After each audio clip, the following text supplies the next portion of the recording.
So this is a story about some of one of Nina's early driving experiences. So when she first got her license, she, actually before she got her license, my mother tried to teach her to drive in the Biscayne. It was 1968. 63. 63. Yeah. Chevy Biscayne, color aqua. And Four-door, six-cylinder. Manual transmission, three-speed manual transmission. And Nina wasn't real good with that manual transmission. That was another story. We talked about that a little bit in the car, but maybe I'll give you the condensed version. Or just a little bit of the story when my mom would say, "Okay, Nina, now ease out on the clutch." And there's like no movement. And then all of a sudden, and the car is moving, and the keys are going, and my head's bouncing off the back seat and onto the front seat and hitting the door. It's like this wild ride. And she stalls. And she stalls it, right. And my mother would patiently say, "Okay, Nina, let's try that again." Ease out on the clutch. Nothing. Ease out a little bit more. Nothing. Boom. My transmission, my clutch. It was hard. Anyway, years later, Nina finally did get her license. And at this time, we're fast forwarding, it had to be, I guess, a couple of years. Because at this time, 4 or 5 years. My mother had this 1966 Pontiac Bonneville also. It was kind of a bluish green color with this immaculate finish on it. There was not a scratch on this car. This car was just pristine. And it had an automatic transmission. Automatic transmission. 389 engine. Yes. And it ran like it was like driving in a boat. So my mother did let Nina drive this when my mother was in the car, and very cautious. And my mother loved this car and didn't want Nina to do anything that might impair this car in the slightest. And one day, after practicing with my mother several times, Nina said, "Hey," she said this to me and Tommy, and Per was there too, our neighbor down the street. "Hey, how would you guys like to go out for some ice cream?" So she staged us into this plot. And we said, "Yeah, sure." We definitely want to do that. So then she says to my mother, "Hey, Mom, you know these boys are awfully restless. I should take them out to get some ice cream." And my mother says, "Oh, not in my car." And Nina says, yeah, I'll be fine with it. It's only like, what is it, Dairy Queen is like 2 miles away. If that. Right. Maybe not even, maybe a mile and a half away. Yeah. It's just down the street, practically a straight line down the street. And we're just down there to the Dairy Queen. We'll come right back. These boys will be, happy. I'll be happy. And what do you think? And they went back and forth. "Oh, Nina, how about if I drive with you later?" No, I could do this. So anyway, eventually my mom caved. Nina was very persuasive. And her parting words were just drive carefully, okay? And Nina said, sure, no problem, don't worry about it. I'll be back in just a little while. So she drives this big boat. This thing was like a boat, it was huge. So she drives the thing to the Dairy Queen, straight, didn't deviate in the slightest. We had our little ice cream cones. She parks the car.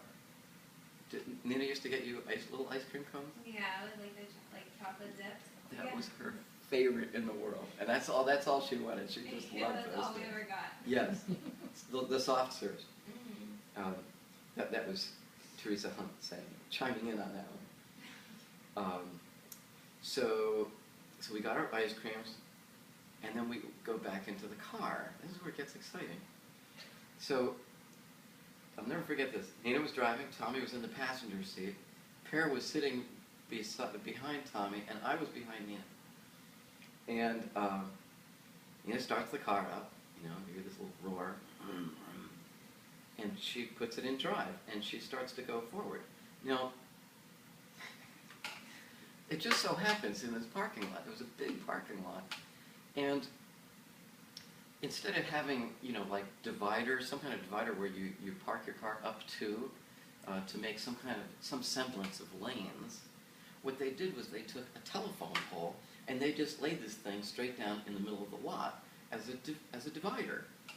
And apparently Nina, being a bit on the short side, looking over this massive hood, saw no such thing. So she just saw a parking lot in front of her. Just saw a parking lot. And she wasn't driving at any great rate, she was just moving forward.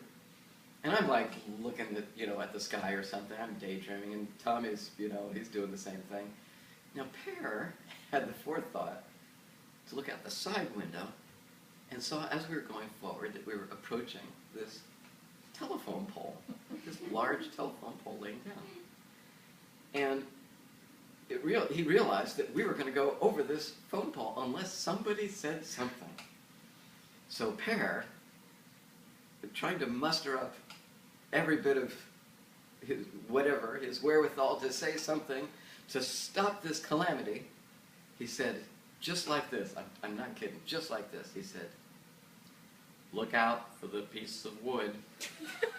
And 1 second later, not even like a half a second later, Nina said, "What?" And just about that time, boom, we hit this thing. Not fast, but it's just with certainty. Okay, this Pontiac had, you know, this massive engine, and it just said, "Phone pole? No problem. I'm going. I'm on a mission, and if somebody doesn't stop me, I'm going to keep going." And she drove over that phone pole and hit the brakes, but apparently, and by the time she reacted, the car was right in the center. The phone pole, excuse me, was right in the center of the car. Kind of like this, teetering, like a seesaw, right? And that's another thing that stopped the car, because the rear wheels kind of went off the ground a little bit. You know, it had no more traction. So this car is like hanging in the breeze, flipping around. And like, you know, we're all in shock, you know, and so she tries to put it in reverse. Well, the car didn't have much traction at that point. She tried putting it in drive. We'd have the same result.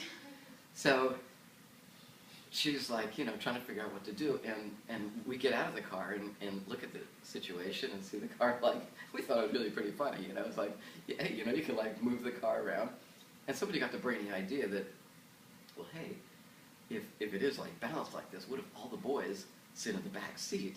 Maybe we can get enough gravity to get the back tires, because rear wheel drive, we'll get the tires on the gravel, was it gravel, parking lot, and she'll get some traction. So that's what we did. We all got in the back, and she put it in reverse, and all it did was like move the gravel around, really, because there was still too much, it was too centered, you know, and it just couldn't do it. So forward drive, whatever, or reverse, nothing happened.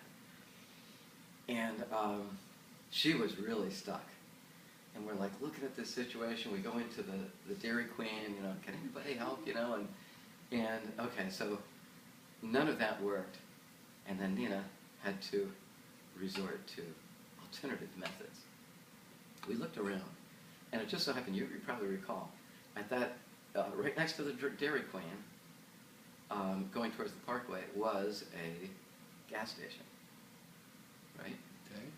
And we walk over to the gas station. She walks over to the boys are, you know, we're just sitting hanging there with the car, just laughing and rolling on the ground.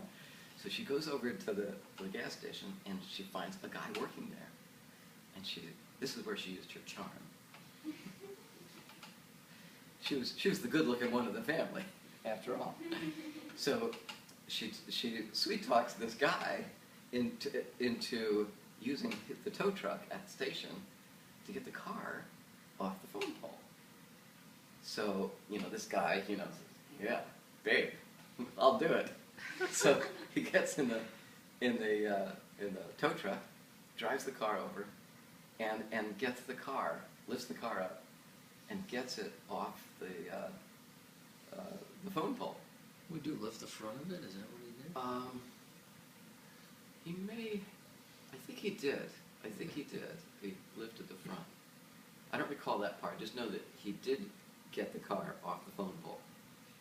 And then, you know, okay, so they were best friends up until the car was operable. And then Nina said, "Hey, thanks a lot. See you later." We all got in the car. We zoomed back home. Because, you know, Nina said I was only going to be gone for a minute. Well, she was gone, I don't know, probably for a couple of hours. And we get back home, and we walk in, you know, and like, "Where have you kids been?" "Oh, we just went to the Dairy Queen." And like, you know, we didn't say anything, and Nina just, you know, like, called her friend on the phone or something, but nobody ever said anything. And the car apparently wasn't really too damaged. I imagine the exhaust system may have been a bit dented, but nobody ever said anything. And it wasn't until, actually, probably certainly within the last 10 years, maybe even within the last 5 years, we told my mother about that story. She never knew. So She never Nina knew. never told her? Nina never told, we never told her, because she asked us, she said, "You boys don't say anything, right?" And we agreed. "Okay, we won't." And if we agreed, that was it, we agreed. So we never said. Anyway, that was that story. It's really So funny. we took care of the sister. Yeah. And you guys did come home and tell me about it, though. Oh, yeah. Well, Well, it's too good of a story. Yeah. that was